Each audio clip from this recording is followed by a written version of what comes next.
Have you ever shared good news with someone close to you and walked away feeling oddly empty? Not because they said anything cruel. In fact, they said all the right things. But something was off. The energy was wrong. The response came a beat too late, or landed a fraction too flat, or somehow circled back to them before you finished your sentence. If you have felt that, you were not being paranoid. You were reading something real. Friedrich Nietzsche had a name for what you sensed. He called it ressentiment. A deep, hidden resentment that certain people carry toward those who remind them of what they have not yet become. In this video, you will discover 5 signs that someone secretly resents your success. Sign 4 is the one most people completely miss until the damage is already done. 1. They respond to your good news with their own.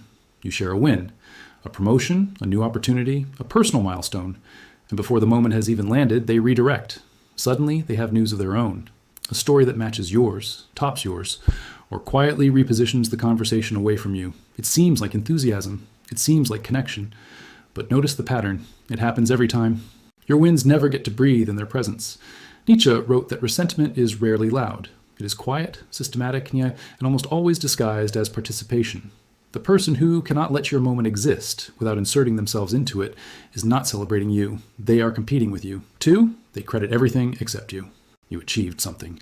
And when they speak about it, to you or to others, the language is always slightly off.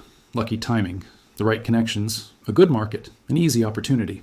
Anything except the discipline, the sacrifice, or the intelligence that actually produced the result. Nietzsche believed that the resentful mind cannot afford to acknowledge another person's merit directly, because acknowledging your merit means confronting their own inaction. So instead, they reframe your success as circumstance. They make it smaller, more accidental, more replicable, not because they believe it, but because believing it would cost them too much. 3. They become subtly critical exactly when things are going well for you. This is one of the most disorienting patterns you will experience. When your life is difficult, they are warm, present, and supportive. But when things start going well, when you're growing, building, gaining momentum, small criticisms begin to surface: your tone, your choices, your priorities. Things that were never an issue before. Nietzsche described this as the instinct level, the deep discomfort certain people feel when someone in their circle rises above the shared baseline. They are not trying to help you improve. They are trying to reintroduce doubt at exactly the moment your confidence is building. 4, they go quiet. No congratulations, no acknowledgement, just silence. You post something significant, you share a milestone, you mention something you worked hard for, and they say nothing, not a word. This is the sign most people miss, because silence doesn't look like resentment.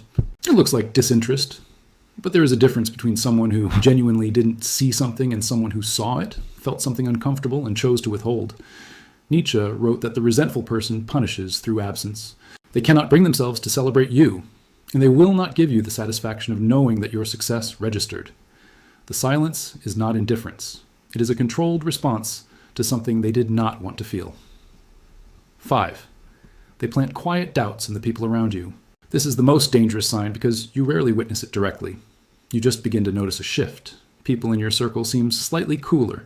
Conversations feel slightly more guarded. Questions arise that carry an edge you can't quite trace back to a source. Nietzsche was deeply aware of how resentment operates through social networks. The resentful person rarely confronts you. They are too careful for that. Instead, they work quietly, consistently, and always with just enough plausible deniability to avoid being caught. A concern framed as loyalty, a question framed as curiosity, a doubt framed as advice. By the time you notice the damage, they have already moved on to someone else. Here is what to do with what you now know. You do not need to confront these people. You do not need to explain yourself to them. You do not need to dim your wins to protect their comfort. What you need is to be honest about who belongs in your inner circle and who has been living there without earning it.